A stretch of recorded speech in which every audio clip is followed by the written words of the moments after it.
You can feel it. It's not what she says, it's what she doesn't. The space between her words has grown wider, colder, more calculated. She doesn't yell, she doesn't accuse, she simply withdraws. At first, it feels like distance. Then you realize it's not distance, it's control. You text her and the message sits there, seen, no reply. Hours pass, sometimes days. You wonder if she's busy, if something happened, if you said something wrong. But deep down, you know.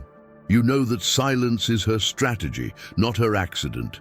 It's the way she pulls the strings without ever touching them. The silence makes you overthink, makes you question, makes you chase. And that's exactly what she wants. Not your confidence, not your power, your confusion. There's a moment every man experiences when he realizes he's being ignored, not out of carelessness, but out of precision. And in that moment, the roles silently reverse. You're no longer the man making the decisions. You're the man waiting to be chosen.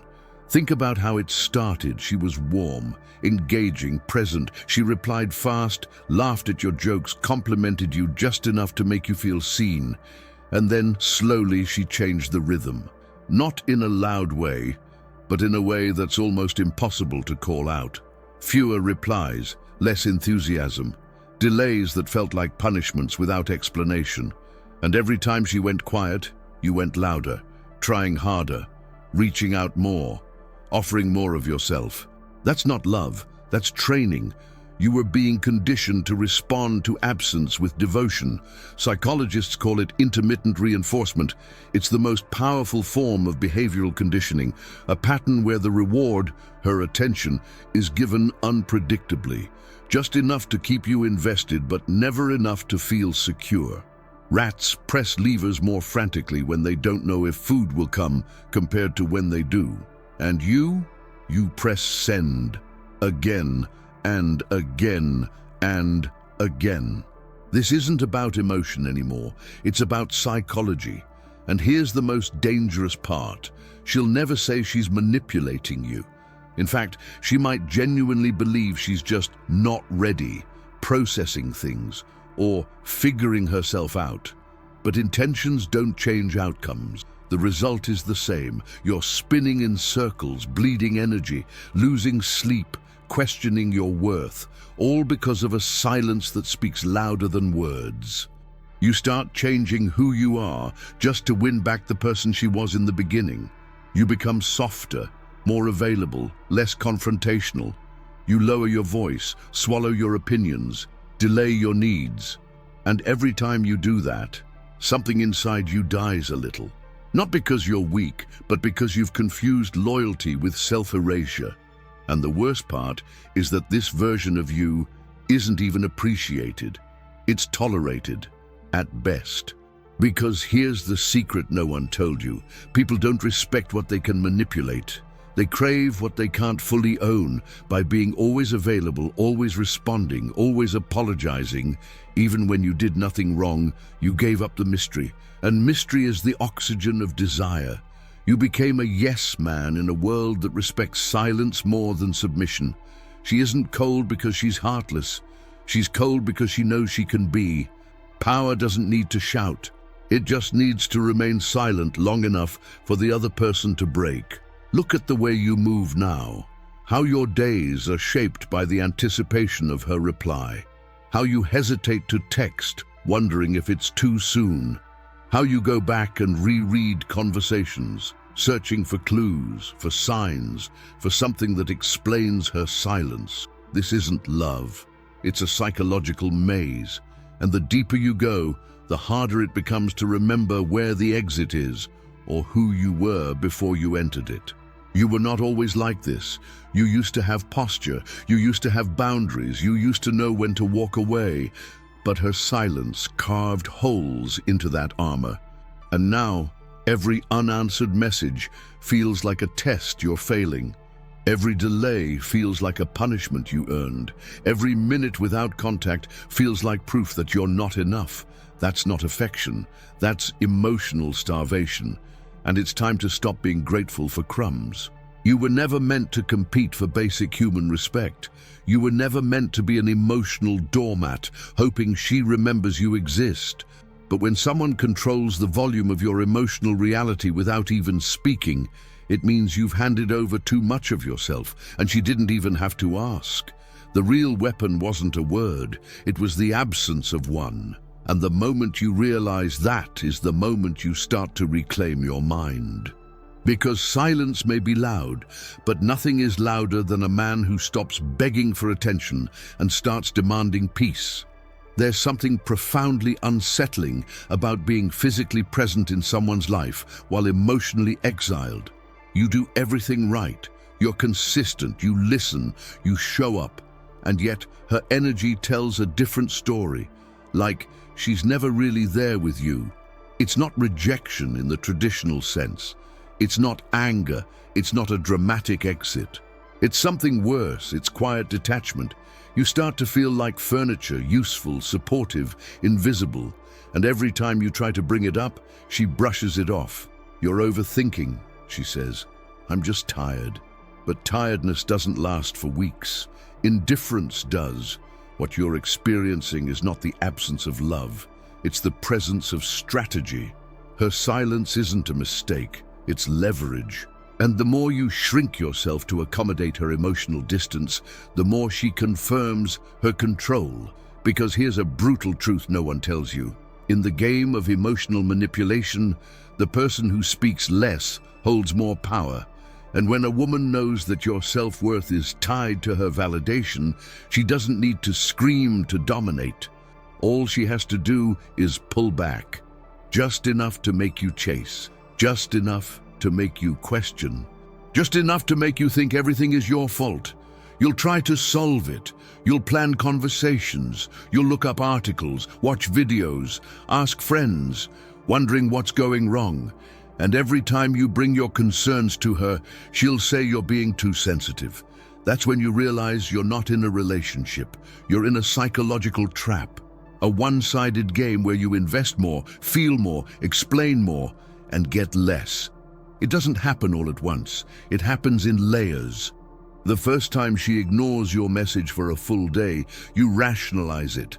Maybe she was busy. The second time, you feel a twinge of discomfort. By the third, you've already adjusted your expectations. And that's how it starts. Little compromises that chip away at your dignity until you're operating in a version of love that doesn't even resemble affection anymore. It's compliance, disguised as commitment. You'll notice your behaviors shift subtly. You text less confidently. You wait longer to call. You become overly cautious, afraid of triggering more silence. That's the most dangerous place for a man to be, walking on eggshells in a house he built. Because a man who loses his voice in a relationship is not in love. He's in submission. And the silence becomes a language in itself. It says, I'll respond when I want. You're not a priority. Your needs are inconvenient. Your words don't move me. And still, you try. You write longer messages. You express your feelings more clearly. You give her more of your time, hoping she'll return the energy. But it never comes, because she's not communicating absence. She's enforcing dominance. The saddest part is, you start blaming yourself. You think, maybe if I were better, she'd open up. You believe that if you just prove your loyalty, she'll eventually come back to you. But loyalty to emotional neglect is not love, it's self-betrayal. You were not created to spend your days guessing how someone feels about you. That's not romance, that's roulette. You start confusing effort with progress. But pouring water into a bucket full of holes is not noble, it's foolish. And yet, you keep doing it, because you've been trained to believe that love is earned through suffering, that if you endure long enough, she'll finally choose you. What you haven't realized yet is that someone who truly sees you would never make you beg for clarity. She may not be using words, but her behavior is screaming, and it's saying, you are optional. That is the quietest betrayal, and the most devastating one, because it makes you question not just the relationship, but your own sense of worth. You start wondering if you're hard to love, if you're too emotional, if you're the problem. But you're not. You're just in the wrong script. One where you were cast as the dependable placeholder, not the respected partner. Men are taught that strength is persistence. But sometimes, the strongest thing you can do is walk away from what's slowly killing your confidence. You are not supposed to feel anxious every time your phone lights up. You are not supposed to decode emotional Morse code in every message. You are not supposed to earn love through silence. And here's the paradox. The moment you stop chasing her silence, she will notice. Not because she misses you, but because she feels the loss of control. And that's when you realize it was never about love. It was always about power. True connection doesn't feel like a test. It doesn't require translation. It doesn't punish you with distance. It draws you in, not to manipulate you, but to build something with you. So why are you still here? Because you've forgotten the sound of your own voice. Because you've mistaken crumbs for feasts. Because you've been convinced that enduring neglect is the price of affection. But it's not. It never was. You were just conditioned to think it is. And it's time to break that conditioning. There's a point where your mind stops asking, "What did I do wrong?" and begins whispering something much darker. "What's wrong with me?" That's the real damage of being emotionally used in silence. It's not just the distance, it's the erosion of identity. You start shrinking without realizing it. Not all at once, but slowly, every time she withholds affection, every time she delays a response, every time she reacts with indifference to a piece of your heart you dared to show. And what's dangerous about this kind of manipulation is that it doesn't look like abuse, it's not loud, it doesn't leave bruises, it doesn't break things in the kitchen, but it breaks something far more fragile, your sense of being worth loving without condition. This is the power of passive control. She doesn't yell, she doesn't argue. She simply retracts her energy, lets you fill the space and watches you perform for approval that never comes. You tell yourself it's just a phase, that she's been hurt before, that she needs time, that maybe you're too much, too emotional, too intense. But what you're not realizing is this: she already knows she has the power and she's using it. Not with evil intentions, not because she's cruel, but because she's learned what works. When a man is afraid to lose a woman, he'll accept almost anything to keep her, even if it means losing himself. And that's exactly where you are now, bargaining with your own standards. You tolerate ambiguity, you rationalize coldness. You rewrite your emotional needs into footnotes because her comfort comes first. But love without balance is not love, it's servitude. And when your affection becomes one-sided, you stop being a man with needs and become a source of supply. Emotional supply. Attention, validation, comfort, but not connection. You think you're being a good man, patient, loyal, understanding, but what you're really doing is bleeding silently. And the longer you stay, the more you normalize the ache. You stop expecting reciprocity. You stop asking for affection. You start accepting less. You begin to confuse stillness with peace, when it's actually resignation. That's how she wins, by making you forget that you were ever supposed to feel wanted. The tragedy is, you're not even asking for too much. You're just asking for mutuality, for honesty, for someone who means what they say and shows what they feel. But in return, all you get is emotional ambiguity. One day warm, the next cold. One message that seems promising, followed by days of distance. It's the emotional equivalent of being fed with crumbs after starving for days and being told to be grateful. This is not intimacy. It's intermittent reinforcement. The same method used in psychological experiments with animals because it produces the strongest addiction, not regular rewards, not predictable kindness, but random affection, enough to keep you hoping, not enough to feel safe. And that's where she holds you, trapped in a pattern where your hope becomes your prison, and still you wait. Because you believe that maybe, just maybe, if you're patient enough, if you prove your worth enough, she'll finally see you. But she already does. She sees exactly how much you're willing to sacrifice for someone who's not even showing up. And as long as you keep showing up without boundaries, she'll keep taking without guilt. The silence, the coldness, the mixed signals, they're not neutral. They're communication, just not the kind you want. She's saying something very clear. I don't value you enough to be consistent. And every time you ignore that message, you're teaching her that it's okay to keep sending it. Because you're not walking away. And maybe deep down, you fear that if you let her go, no one else will choose you. That's the echo of abandonment. It distorts your vision. It convinces you that crumbs are better than hunger. But that fear is not a prophecy. It's a prison. And the only way out is to stop hoping she'll change and start changing your own pattern. Because here's the truth. Someone who truly wants you does not play with your sense of safety. They don't use distance to create desire. They don't manipulate silence to keep control. They show up. They stay. They meet you where you are. And if that's not what you're receiving, then you're not in love. You're in captivity. You might think you're staying because you love her, but if love costs you your peace, your dignity, and your sense of self, then it's not love. It's self-erasure. And the worst part is, she won't even need to say goodbye.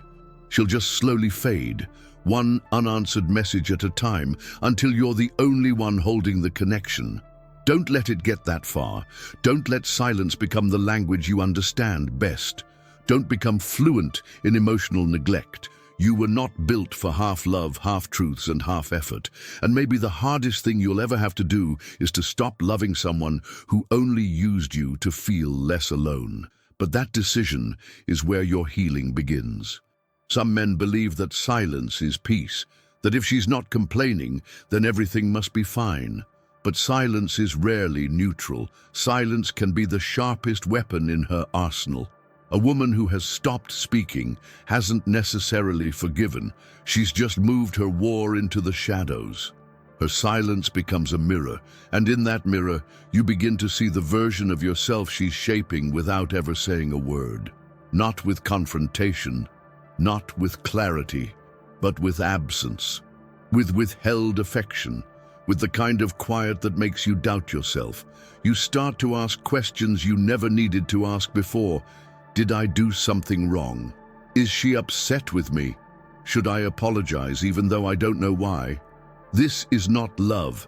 This is conditioning. And every time you fold yourself smaller to fit the silence, she learns just how little she has to do to make you obey. This is how manipulation lives in silence. It's not what she says. It's how she withdraws just enough to make you panic, then returns just enough to make you stay. She becomes an emotional puppeteer, and your need for validation makes you the perfect marionette. That's what makes it so effective. There's no evidence, no text messages that say, "I'm using you," no arguments that explode into clarity, only that vague, haunting sense that something's not right, that you're being kept on the shelf, close enough to be useful, never close enough to be seen. And what does a man do when he feels unseen? He tries harder, he shows up more, he sacrifices his time, his pride, his voice, thinking that maybe this will be the moment she finally gives him the kind of love he's been quietly begging for. But it never comes, because she was never waiting for you to become better.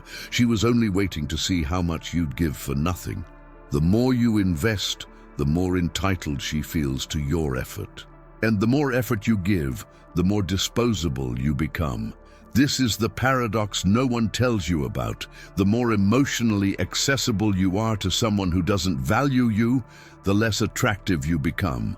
Not because love shouldn't be given freely, but because desire doesn't grow in one-sided contracts. It decays, and if she can predict every emotional move you'll make, if she knows you'll always say yes, always stay calm, always make peace, you are no longer a man in her eyes. You are a reaction, a formula, a backup plan with a heartbeat.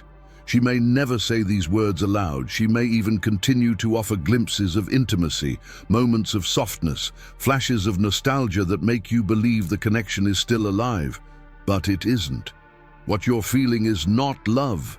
It's the echo of who you used to be before you started bending to the weight of her silence. In moments like this, many men think the answer is to explain, to ask her to talk, to demand emotional transparency. But that only deepens the imbalance. You cannot beg for honesty from someone who is benefiting from your confusion. What you must do is reverse the dynamic, and that starts not with confrontation, but with stillness. Your own silence. Not silence born of fear or weakness, but silence born of awareness, of power, of detachment. When you stop chasing answers, you stop feeding the game. When you stop apologizing for your presence, she can no longer control you by threatening to take hers away. And when you stop allowing your worth to be defined by how much she gives you, she either has to show up as a real partner or vanish completely. Either way, you win, because the man who does not fear being alone is the one who can never be emotionally imprisoned. This shift is not a gesture of cruelty. It's an act of self-respect. It's the moment you stop being a performer in someone else's silent opera and start composing your own symphony. You begin to recognize that the version of love you've accepted was never real. It was a mirror trick, a staged illusion held together by your willingness to ignore your own needs. And the moment you walk away from that illusion with dignity is the moment you become someone she can no longer manipulate with silence. Because silence is only powerful when it meets desperation. But when it meets resolve, it shatters. There's a particular kind of pain that doesn't scream. It doesn't slap you in the face. It doesn't explode in betrayal or erupt in chaos. It just lingers, quietly. It's the kind of pain that comes from realizing you were only wanted for the convenience you offered, that your presence was never really seen, just tolerated, that your heart, your time, your loyalty were never truly met with reciprocity, only with selective attention and strategic silence. And perhaps the most soul-crushing part of all is that you knew. You felt it all along. You just didn't want to admit it. We don't like to believe that someone we care for could so coldly calculate our role in their lives. But manipulation is not always malicious. Sometimes it's simply opportunistic. She may not be trying to destroy you, she may just be trying to survive. And in her version of survival, your emotions are a resource. Your forgiveness is a guarantee. Your availability is a tool. She doesn't need to control you with force. All she has to do is not give you what you want, but just enough to keep you hoping. This is where many men fall into the final trap, the false redemption arc. The belief that if they love harder, stay longer, prove more, they'll finally be rewarded. But this isn't a fairy tale. It's a negotiation, and the terms are written in silence, withdrawal, and emotional starvation. You're no longer in a relationship. You're in a contract you never signed. And the price you're paying is your self-respect. What makes this dynamic so insidious is that it teaches you to betray yourself slowly.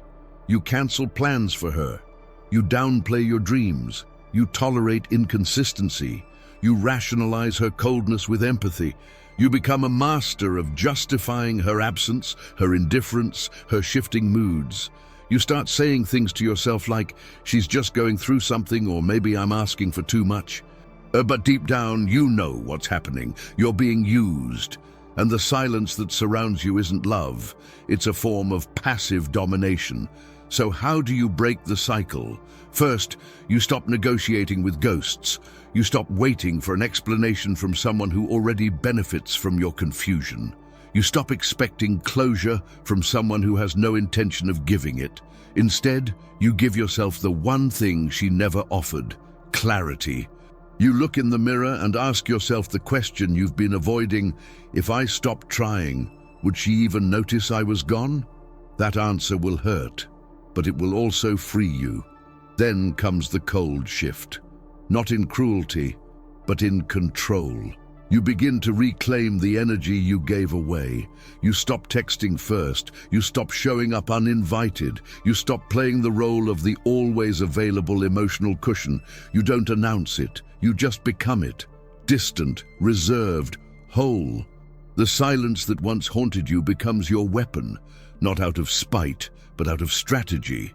You show her what it feels like to lose access to a man who once gave without limits. You let her sit with the weight of your absence.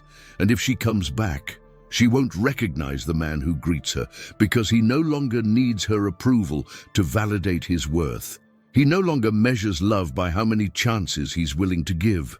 He knows now that affection without consistency is a seduction, not a relationship. That silence used as control is not strength, it's cowardice. And he's done being a prisoner in a war that was never his to fight.